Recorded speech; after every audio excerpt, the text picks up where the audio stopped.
Oh, hello YouTube. Today on the Naughty Librarian, we are doing my June TBR list and May wrap-up combined. So when I am filming this, I just got back from vacation. I'm a little all over the place, but I gotta film a video. And I decided to combine my June TBR and my May wrap-up, mainly because neither list is very long, so they might as well be in the same video. So here we are, let's go. For my June TBR, we're going to start off with books that are special projects. First things first, I have Patience and Sarah.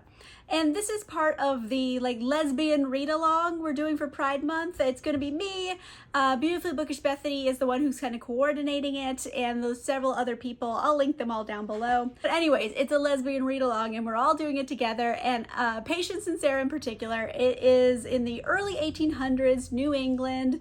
And these two women fall in love, and society is against that, but they decide they're gonna make a go of it anyway, so they buy a farm and be in love.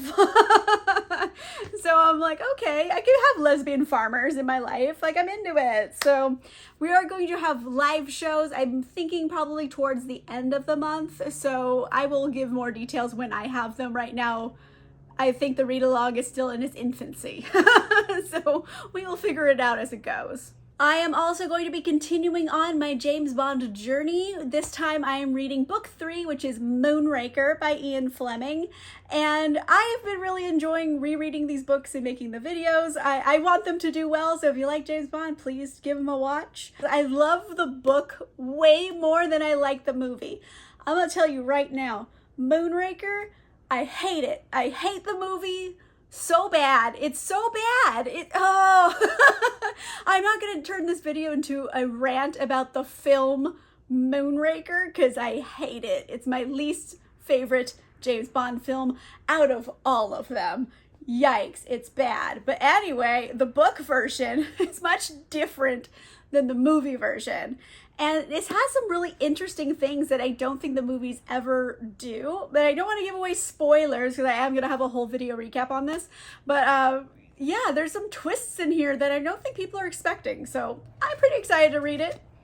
It's going to be a good video. It's going to be on this channel coming up soon. And I am also continuing on my Vampire Chronicles journey with Blackwood Farm by Anne Rice. When I put out my recap for Blood and Gold, I think one of the main comments I kept getting was oh, you gotta read Blackwood Farm. So I'm like, oh, I'm doing it.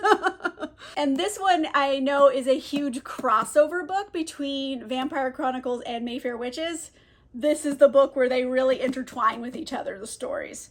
So I am excited to get into it, combining all of these characters into one thing. I don't know how it's gonna work, but I'm excited for them to do it because no matter what, it's gonna be messy, but fun messy, Real Housewives messy, where you're just oh my gosh, you're just eating popcorn and enjoying yourself and gasping at things. That's what I want to do. I want to gasp at things. It's so much fun. So I'm thinking this book might give that to me, and hopefully it's not a big shiny reflective mess because it's a metallic book cover. And the patron and channel member book club book for June was The Salt Grows Heavy by Cassandra Kah. And I am so excited for this one. Cassandra Kah also wrote Nothing But Blackened Teeth, and I really wanted to read that one. I still haven't done it yet, but I'm into it. And it's a horror, it's a novella, so I'm good. I am so in a reading slump right now that I'm the shorter the better. And this one is a fucked up version of The Little Mermaid, except it's not just a beautiful mermaid who comes to land and weds a prince. This mermaid has lots of sharp teeth. I think she also wed the prince and made lots of murderous little babies. And she's on the run, and she gets joined by a plague doctor that has their own secrets, and they're, on the run, they're escaping stuff. And I think there's a whole village of child vampires and stuff. There's a lot going on in this, but I'm into it.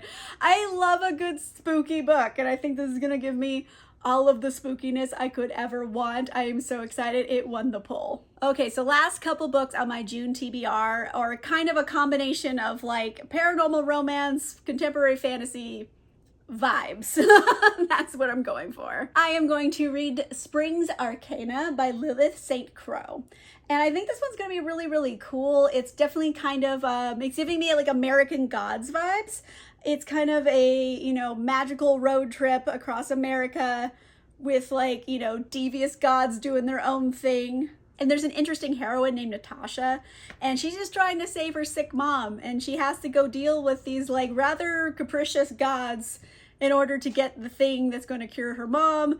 And she's on this quest through America with, you know, an assassin, I'm assuming. And so she's like, yikes, this is a problem. And I'm assuming there might be romance there, maybe. But either way, I'm like into it. It's kind of giving me like modern Western vibes, which I'm like living for. So I think this is gonna be really, really cool. And I did get the arc of it. And I know it's already out right now, so you just can purchase it. And I just haven't read the arc yet. That's how I live my life. But yes, I am really excited to finally get to read this in June. Back on my TBR yet again, I have Monroe by Kresley Cole. I need to friggin' read this. This came out over a year ago, and like for part of me just won't read it, and I don't know why. Like I have all of the tools necessary to read this book, and I just won't do it. I don't know. I'm really trying to like hold myself accountable for it, but realistically, I never hold myself accountable for it. And I'm trying. I really want to read this. It needs to just be over with. So it's like, you know, the wound stops festering and it can just heal already. I just need to read this. This is the latest release in the Immortals After Dark series by Kresley Cole. And I love that series. And this one, we're back to some Celtic werewolves. And I love Celtic werewolves.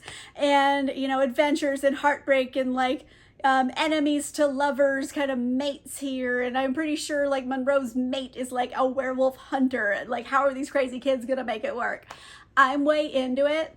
The only reservation I think I have with it is that I'm scared there's gonna be a lot of time travel. And like, I hate time travel. I think it's stupid. I'm sorry, I said what I said. But like, I just never liked time travel in anything. So who knows? I just need to do it. I just need to do it. And hopefully it's gonna happen in June. So that was my whole June TBR. It's not very long, mainly because I can't force myself to read things. I've been having a definite issue with a reading slump where I don't want to read anything. So I'm thinking giving myself fewer obligations is probably for the best. It might get me out of this reading slump and I'm gonna like get going again. And speaking of reading slumps, let's go through the books I actually did read this past May. I'm gonna start out with books that I've already have whole review videos about already, but quick synopsis here. I read Live and Let Die by Ian Fleming. It was the second book in the James Bond series. It's the second book in my recap series. And I like this book. It's just a hard book to read, mainly because it's absurdly racist. There you go. Like, there's no way to say it any nicer than that. It's just absurdly racist. Dear Lord. This came out in 1954. This is the year before Rosa Parks wouldn't give up her bus seat. Like, the world was a very different place, and this book reeks of it. And yikes, big yikes factor here. However, the book also has some of the best action sequences of the whole series. I think it's a very good plot, and I think it's a fantastic villain. Great, like, super villain shit this guy is saying. It's amazing. But yikes for racism. Holy shit. So you can't rate it very high because yikes, but overall, if you took out all the racism, it's pretty good. So I don't know. There you go. It was the 50s. It doesn't make it right, but that's just kind of what they were doing. I also read and recapped Blood and Gold by Anne Rice, and this is the life story of the vampire Marius. And the thing is, most of Marius's life story had already been told. It was told in The Vampire Lestat, in Queen of the Damned, in The Vampire Armand, and in the book Pandora. So 4 books already piecing together almost all this guy's life, and this one just kind of recaps a lot of those things, but from Marius's perspective. And there are a few new things that add a bigger picture to his life story, things that we didn't know prior to this. That's great, but a lot of it is just rehash that we've already read. So, you know, like, it's fine. I don't really think this one's remarkable. This one feels like phoning it in a bit, if I'm being honest. I've read a lot of Anne Rice at this point. You can tell when she's phoning it in. This one was like, yikes, is this due tomorrow? It kind of feels like that. But it's fine. It's good. It's whatever. I'm thinking this is the last, like, life story recap book in the series. I think the rest of them are much more, like, plot-based, which I am really needing. I don't want to read another life story. I want to read some plot. I want to see these characters in the present. Well, the past of the present, because, you know, the books were written in the past. But either way, it's fine. I liked it. I didn't love it, but there's a whole video review out of it already, so you can check that out. And lastly, I read The Tempest by William Shakespeare.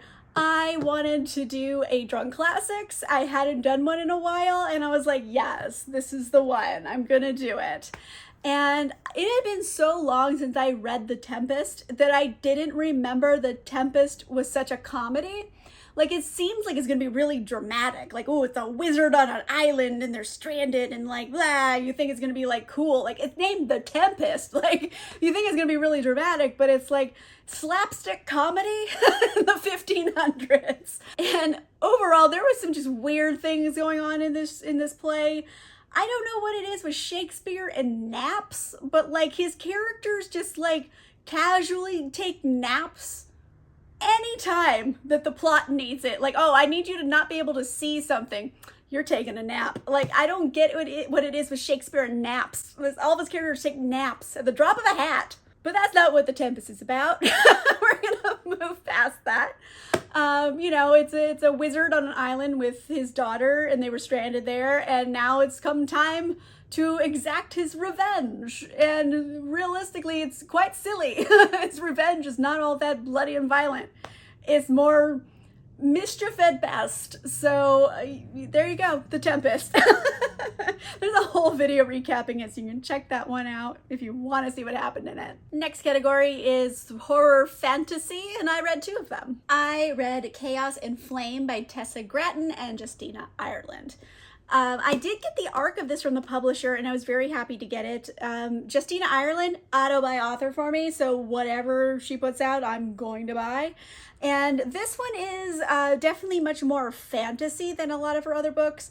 A lot of, you know, Justina Ireland's books definitely take place in like the real world with magical twist. This is a complete fantasy world. There's dragons and other mythical beasts and all kinds of stuff. And we're mainly kind of following these 2 people. One of them, her name is Darling, and the other one, he's the war prince, and his name is Talon. And they are enemies in this war, but they end up becoming lovers a bit through many things happening. And this goes back and forth with their perspectives, and I like that. But I think the thing this book really needs to be exceptional is a third POV. It needed it. There's this character named Caspian who has like the supernatural abilities kind of just run in families. And his supernatural ability is he can like see the future, which fucks him up because he's living in the present, but he's seeing the future. So he's kind of a little quirky, I think is the nice way of saying it. Maybe unstable is the correct way. But I think reading chapters from his perspective would have made this book chef's kiss, because he is so interesting and we only get to see him through other characters' POV, and like he is the main driving force of this book. He's the one pulling all the strings. I want to see him pull some strings. So after reading it, that's the main thing I took out of it. It was like, God damn, I wish there was a Caspian chapter. Because like the prologue is from Caspian's point of view, and it's hot damn phenomenal. So I'm like, oh, I'm like hooked immediately. This prologue is fantastic. And then they stop with Caspian and they just go into Darling and Talon, which are, fairly well-trodden material as you go for, YA fantasy, character dynamics. She's very much, I'm a girl who's stabby and a rebel, la la la. And he's like, I am the war prince and I have duty. And also I want to make out with you, things like that. We've seen these characters like kind of a lot. What's doing this book all the favors it has is that both of these writers, Tessa Gratton and Justina Ireland, are phenomenal writers. So I think it's very well written. And I just wish there was more of it. I think it needs like 50 to 75 more pages just of Caspian. And I think this would have been a 5-star read. As it is, I put it at 4 because it needs it. It needs that little oomph to really put it over the top. So I do kind of want to read the next book because this book does end with quite the cliffhanger. You're like, wait, what is going on? And luckily this is a duology, so there's only one more book in the series, so I don't have to wait for a trilogy to come out. It's only one more book. But it ends way weirder than you ever gonna imagine it ends. So there's dragons and mythical beasts and enemies at war with each other and political intrigue, assassination attempts, etc. It's kind of all well-trodden material for, YA fantasy, but it's good because the authors are good, essentially. For my Patreon and channel member book club, we read Lone Women by Victor LaValle for our May book club pick. And this is my first Victor LaValle. I know he's written several other things and is a popular author, so I was excited to read something by him because I haven't done that before. And this one is very much a horror western, and sold. You say no more, take my money. I love a western and I love horror. You combine them, sir. So going into this, I was pretty excited. And I think I may have overhyped myself when I actually did read this because I saw so many positive, glowing reviews.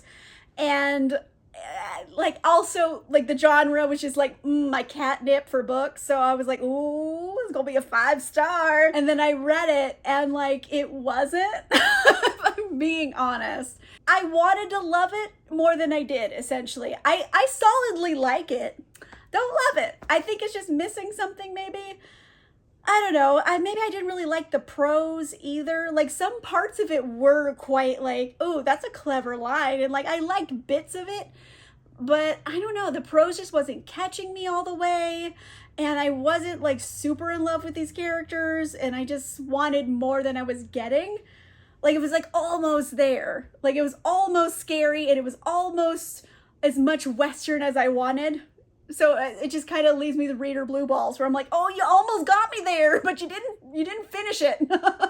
So that's how I feel about Lone Women. But basically, synopsis here. This is the early 1900s, and Montana has lots of, plots of land open for grabs. So long as you cultivate the land, you grow crops there, you get to keep it. Great. So it drove out a lot of lone women to the area so they can grab their own plot of land, and as long as they can grow crops on it, they get to keep the land. They didn't have laws there that would exclude women from getting the land, so hence rush of women. And it kind of takes place in this small town and the settlements around it. And this one woman named Adelaide in particular, she moves to Montana for her new start. However, she is carrying a very large steamer trunk that is full of something very dark and mysterious. And I won't tell you what it is because that's the spoiler. However, when you hear large steamer trunk padlocked shut, not allowed to be opened, something bad's gonna be in it. She's not hauling daisies around. It's gonna be something bad. But I don't know. I just wanted more, essentially. It's a Western and it's horror. I just wanted more of both. Last category is romance, and I kind of read 2 of them. I'll explain. I read Something in the Air by Suzanne Enoch. I was lucky enough to get the arc of this, and I was excited because I've read some stuff by Suzanne Enoch that I really, really like. And I was like, okay, Suzanne Enoch, come at me. Give me a good one. And sense about how I feel about it if I'm going nonverbal.